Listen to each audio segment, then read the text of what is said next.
भाइयों और बहनों, आशा है आप सभी लोग अपने अपने घरों में अच्छी तरह होंगे। जैसा कि लॉकडाउन चल रहा है, घर में हम सभी लोगों को हाथ बटाना चाहिए और परिवार के साथ खुशी खुशी रहना चाहिए, क्योंकि ऐसे अवसर बहुत कम आते हैं जब हम परिवार के साथ रह पाते हैं। इन सब बातों के आगे निकलते हुए आज एक नए विषय के ऊपर बात करना चाहते हैं। दोस्तों, पिछले 4-5 सालों से मैं देख रहा हूँ राष्ट्रीयता की बात करना,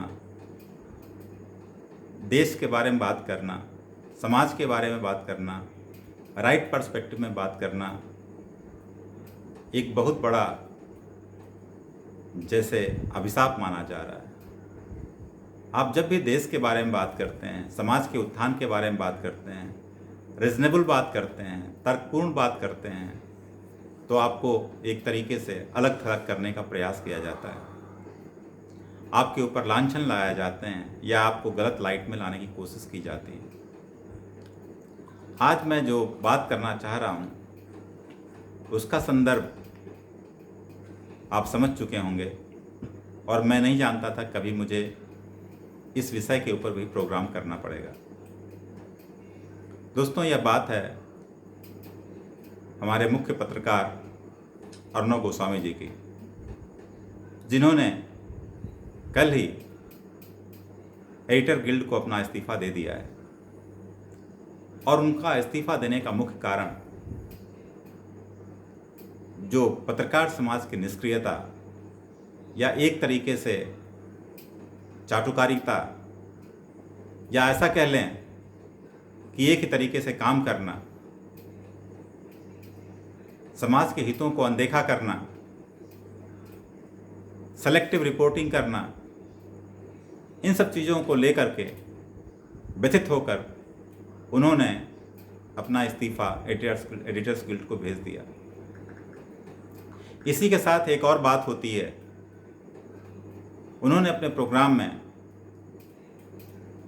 कुछ प्रश्न पूछे। उन्होंने, जैसा कि आपको मालूम है, पालघर की घटना जहां 2 साधुओं और उनके ड्राइवर की हत्या हो जाती है, उनको पीटकर मार दिया जाता है, 21 अप्रैल तक कोई समाचार नहीं आता है, कोई भी न्यूज़ चैनल उसको एनालाइज नहीं करता है, कहीं से भी उसकी रिपोर्टिंग सही नहीं आती है। कौन लोग पकड़े गए, किसका हाथ था, इस तरह की कोई घटना नहीं, कोई भी समाचार नहीं आता। सिर्फ इतना ही समाचार बार बार आता है कि इसमें कोई कम्युनल एंगल नहीं है।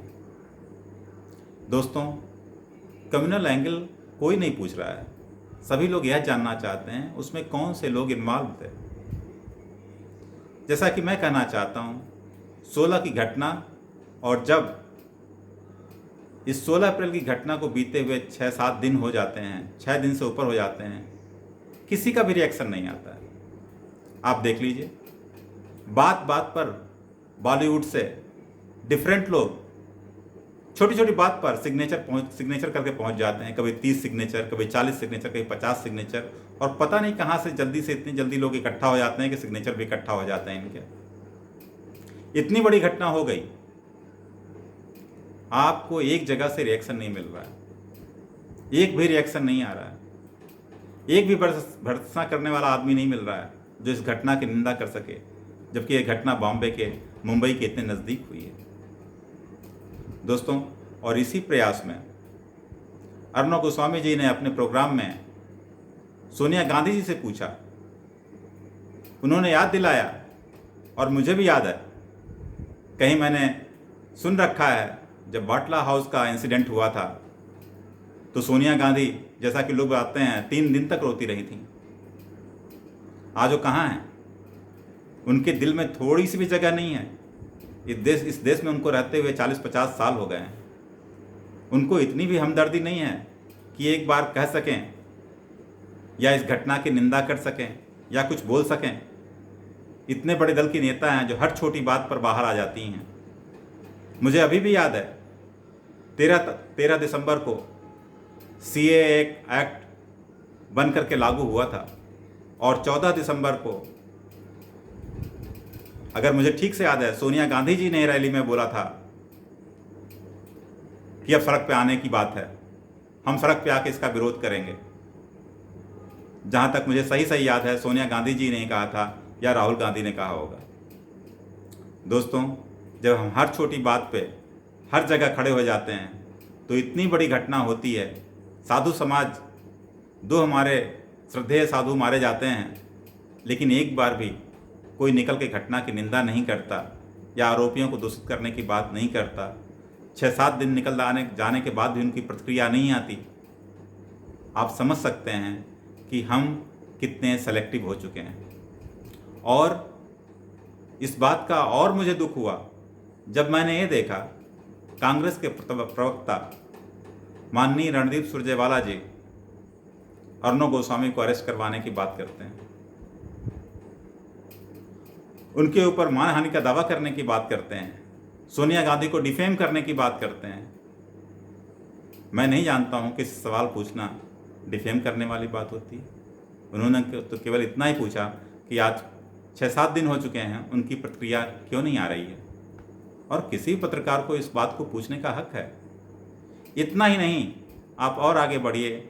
मुंबई से कांग्रेस के वरिष्ठ नेता माननीय संजय निरुपम जी भी अपनी बात कहते हैं और बोलते हैं कि अर्णव गोस्वामी ने ठीक नहीं किया, उनको इस तरह की बातें नहीं करनी चाहिए।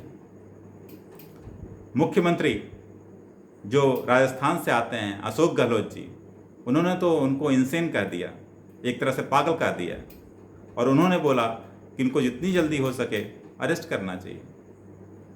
दोस्तों, किसी को पागल कह देना, किसी को बुरा भला कहना या किसी भी सम्मानित व्यक्ति के लिए शोभा नहीं देता है। उन्होंने क्या गलती किया? उन्होंने सिर्फ इतना ही पूछा कि आपका रिएक्शन क्यों नहीं आ रहा है, रिएक्शन क्यों नहीं देना चाहती हैं, या क्यों नहीं भर्त्सना करना चाहती हैं, या सिमिलर लोग क्यों नहीं करना चाहते हैं इस तरीके से। और ऐसा पूछने में मेरे ख्याल से तो कोई गलत बात नहीं है। वो तो हर छोटी छोटी बात पर रिएक्शन पूछती हैं। तो दोस्तों, मैं इतना ही कहना चाहता हूँ और यह आपके विवेक के ऊपर छोड़ना चाहता हूँ। अगर किसी पत्रकार ने, किसी जर्नलिस्ट ने अगर इस तरह से सवाल किए हैं कि 5-6 दिन के बाद भी आपका रिएक्शन नहीं आ रहा है या आप इस घटना की निंदा नहीं कर रही हैं, तो क्या ऐसा कहना गलत है? क्या उनको अरेस्ट करने के लिए एक तरीके से उनके ऊपर एक कड़ा निर्णय नहीं होगा? और इतना ही नहीं, और उनके बारे में जो अभद्र भाषा का हम इस्तेमाल कर रहे हैं, क्या बहुत निंदनीय नहीं है? यह सारी बातें मैं आपके ऊपर छोड़ता हूँ और इस वीडियो का समापन यहीं करता हूँ। अगर आपको यह वीडियो पसंद आता है तो कृपया सब्सक्राइब करें, शेयर करें और लाइक करें। धन्यवाद। जय हिंद।